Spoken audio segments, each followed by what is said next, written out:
Hola, ¿qué tal? Mi nombre es Eduardo y este es un pequeño curso de matemáticas para el examen de la UNAM.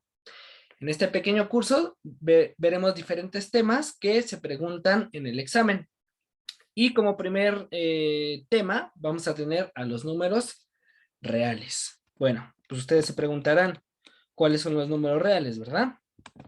Bueno, como definición un poco informal, los números reales son todos aquellos que se pueden localizar en la recta numérica. ¿Qué es la recta numérica? Pues es esa que nos enseñaron desde la primaria, donde tenemos al menos infinito y tenemos al infinito, y todos los números que se pueden localizar ahí los vamos a llamar reales. Matemáticamente, eso lo podemos representar como x que pertenece a los reales, y sabemos que este simbolito significa pertenece. Ese de acá son los números reales. Entonces aquí me está diciendo que es cualquier número que pertenece a los reales, es x. Entonces x puede estar dentro del menos infinito e infinito. Ya que sabemos que es un número real, pues vamos a tener una clasificación. Los números reales se dividen en 4. Los primeros son los números enteros. ¿Cuáles son los números enteros? Pues son aquellos números que no son decimales y que además pueden ser tanto negativos como positivos. Entonces aquí podemos ver algunos ejemplos, pero aquí tenemos el 0. El 0, es importante ver que el 0 no es entero. ¿Por qué? Pues porque no es ni positivo ni negativo. El 0 es neutro. Entonces, todos esos van a ser los enteros. Luego tenemos, otra cosa, que los enteros los vamos a representar con una letra Z y una rayita. Esos van a ser los enteros. Los naturales, que se representan con la letra N, son todos los enteros, pero con la característica de que son positivos. Entonces tenemos el 1, el 2, el 3, y así podemos seguirnos hasta el infinito. Esos son los naturales. Luego tenemos los números racionales. ¿Cuáles son los números racionales? Pues son aquellos de la forma a sobre b, donde a le vamos a llamar numerador y a b le vamos a llamar denominador. Y tiene la característica de que el denominador no puede ser 0. ¿Por qué? Pues porque nosotros no podemos dividir un número entre 0. Eso no existe.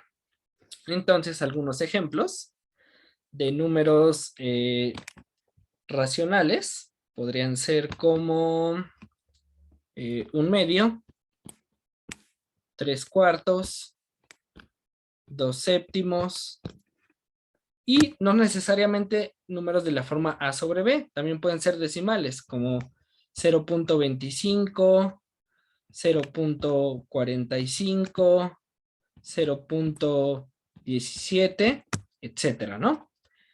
Entonces, aquellos números que se pueden representar como una fracción o como una fracción decimal, los vamos a llamar racionales.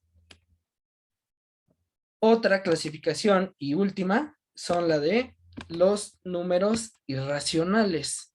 ¿Qué son los números irracionales? Antes, los racionales los vamos a representar con la letra Q. Y ahora sí, los irracionales son números decimales no periódicos que no salen de dividir a dos enteros. Por ejemplo, 1/2, habíamos dicho que era un número racional. ¿Por qué? Pues porque 1/2 es una fracción, pero también lo podemos ver como 0.5. ¿Y de dónde sale ese 0.5? Pues sale de dividir al entero 1 con el entero 2. Entonces es un decimal que sale de dividir a dos números enteros. Pero a diferencia del irracional, aquí lo que va a pasar es que, por ejemplo, ¿cuánto vale pi? Pi vale 3.1416. Entonces, pi es 3.1416 y más números, ¿no?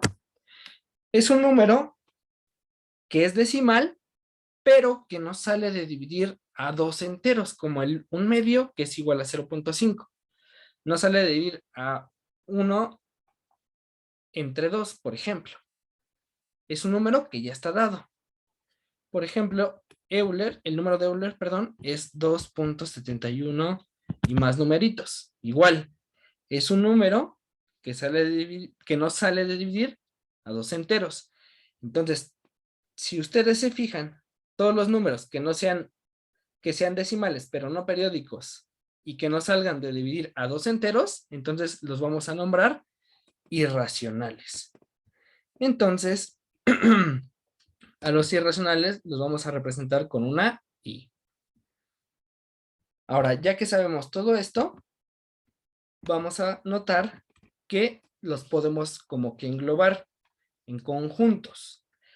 Al conjunto más grande de números que conocemos son los números complejos. Bueno, puede que existan más, pero en niveles más avanzados. Entonces aquí nada más nos vamos a enfocar en números complejos.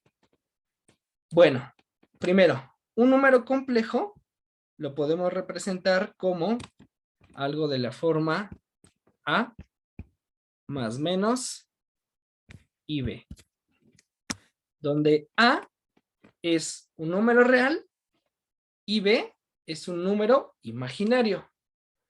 Recordemos que los números imaginarios salen de raíces negativas. Por ejemplo, la raíz de -1 no existe solución en los números reales, pero sí existe en los números imaginarios. En este caso, la raíz de -1 va a ser i.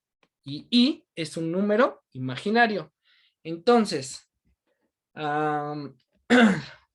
en conjunto, si yo junto un real con un imaginario, juntos van a formar un número complejo. Es por eso que los complejos va a ser, en este caso, nuestro conjunto más grande. Luego, como subconjunto, tenemos a los imaginarios, que ya dijimos que son los imaginarios, y los reales. Aquí es donde está nuestra clasificación. Los naturales, los enteros, los racionales. Y podemos ver que el más grande pues son obviamente los reales, luego siguen los racionales, después siguen los enteros y los más pequeños son los naturales. Entonces, un número natural a su vez es un número entero y a su vez es un número racional y juntos son un número real. Vamos a poner un ejemplo. Vamos a poner el 3. ¿El 3 es un natural? Sí. ¿Por qué? Pues porque es un entero y es positivo. Entonces, cumple que sea un natural. Cumple que sea un entero. ¿Pero será un racional? Pues, ¿cómo podríamos saberlo? Pues, si yo divido este 3 entre un 1, pues esto que es igual. Pues es igual a 3. Porque 3 entre 1 es 3. Entonces, son equivalentes. Entonces, lo puedo representar como una fracción o como un entero. Entonces, un número racional sería también el 3. Entonces, también cumple. Y si es un natural, si es natural, a su vez es entero y a su vez es racional, entonces va a ser un número real. Y si a su vez es un número real, entonces va a ser un número complejo. Con parte real 3 y con parte imaginaria 0. Entonces, esos son los números reales. Espero hayan entendido esta primera clase, les haya ayudado. Y como pequeño ejercicio, quiero que piensen en qué clasificación está el 0. Entonces, nos vemos en la siguiente clase. Gracias.